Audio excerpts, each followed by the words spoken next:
Hi, everyone, and welcome back to the Everyday Icon podcast. I'm your host, Tiffany, and today I want to give you and talk to you about habits of successful women. Now, we've all heard many different things of the habits of what a successful woman should have or should do on a regular basis.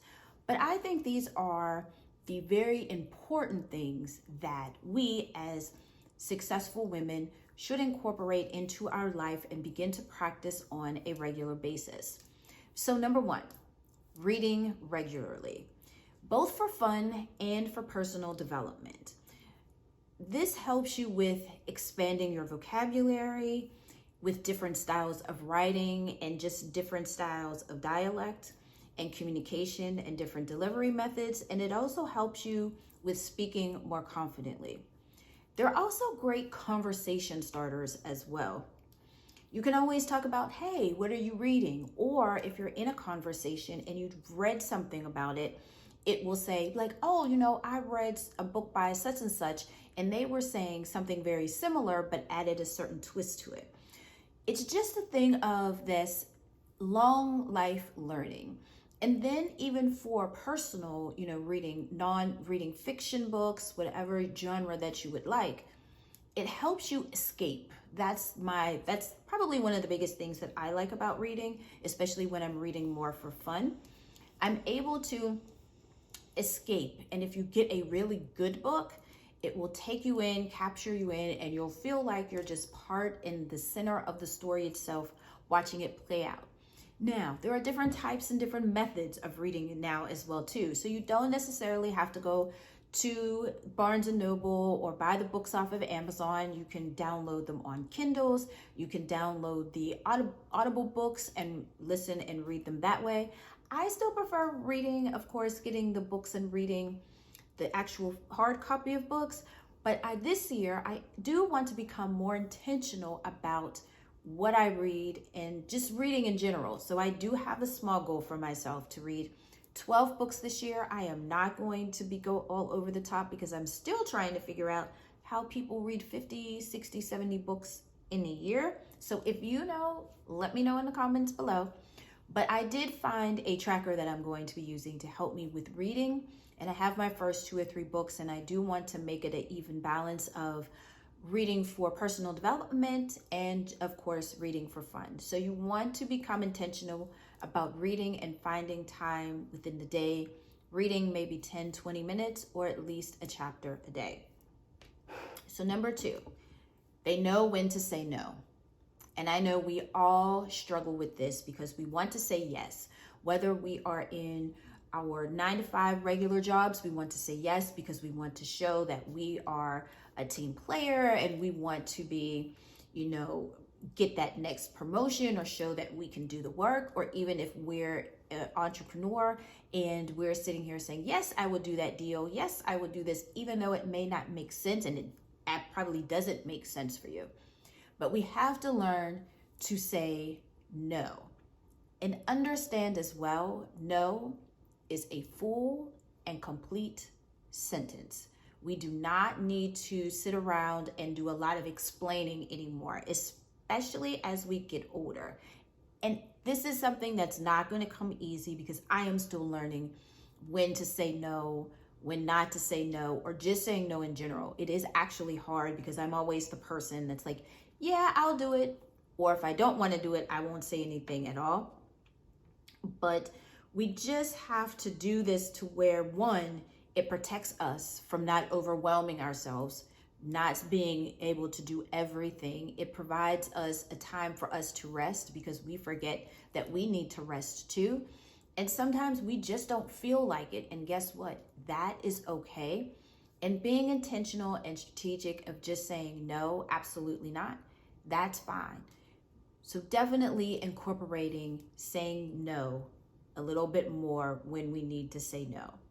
Which leads me into my next point, which is establishing boundaries.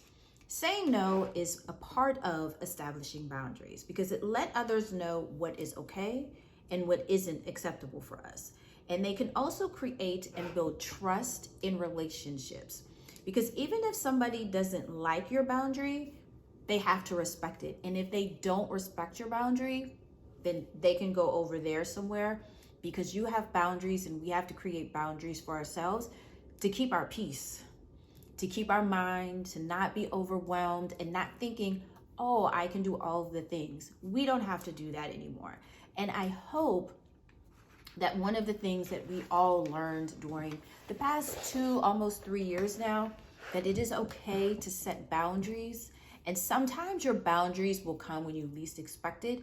And I also think that incorporating with boundaries for me is that listening to yourself, because sometimes our intuition will tell us, no, this is a boundary that somebody's crossing and they shouldn't be crossing.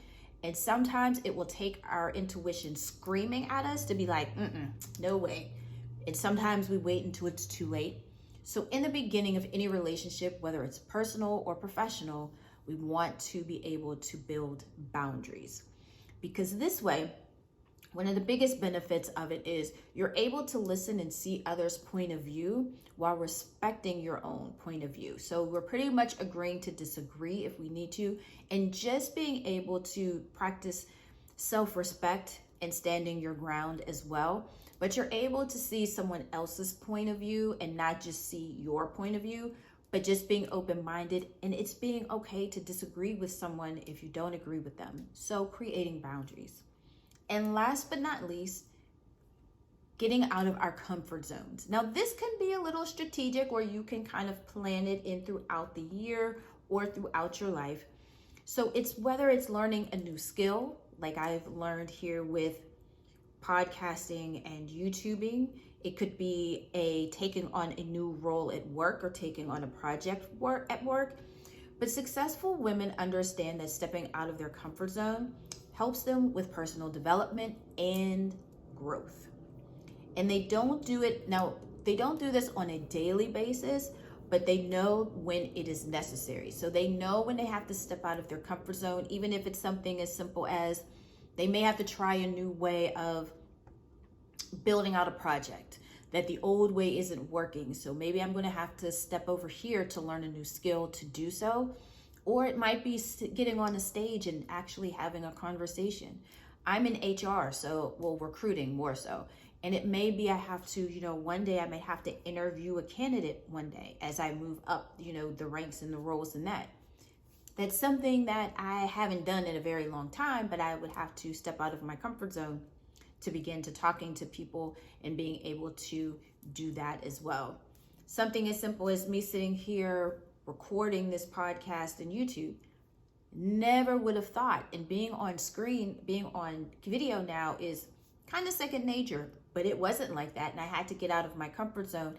And getting out of your comfort zone helps build the muscles that we need to build in order for us to be successful and be seen as leaders in our areas of expertise. So to recap today's topics that we covered today, 1, they read on a regular basis. So figure out how many books you want to read. Be intentional about it.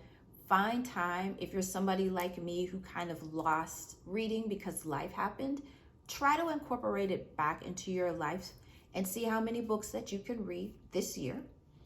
Number 2, knowing when to say no and being okay with it and understanding that no is a full and complete sentence. And this is something that we all have to learn, which leads us into the next point I covered, which was creating and setting boundaries. That is something that comes with saying no, and that people won't run over you or think that they can just do anything or you'll accept anything. Once they see that you have boundaries, even though they don't like it, they will eventually respect it. And if they don't, then they can go over there. And last but not least, we have to be able to get out of our comfort zone, no matter what it is. Getting us out of our comfort zone will help us move forward with our goals that we have for us and just making our lives all around better and fun. So I hope you guys enjoyed today's episode. And if you have not already, please be sure to subscribe, whether you're watching on YouTube or listening on your favorite podcasting platform. And with all of that being said, I hope you guys have an amazing rest of your day. Stay healthy, stay safe, and I'll see you guys next week in the next episode. Bye, guys.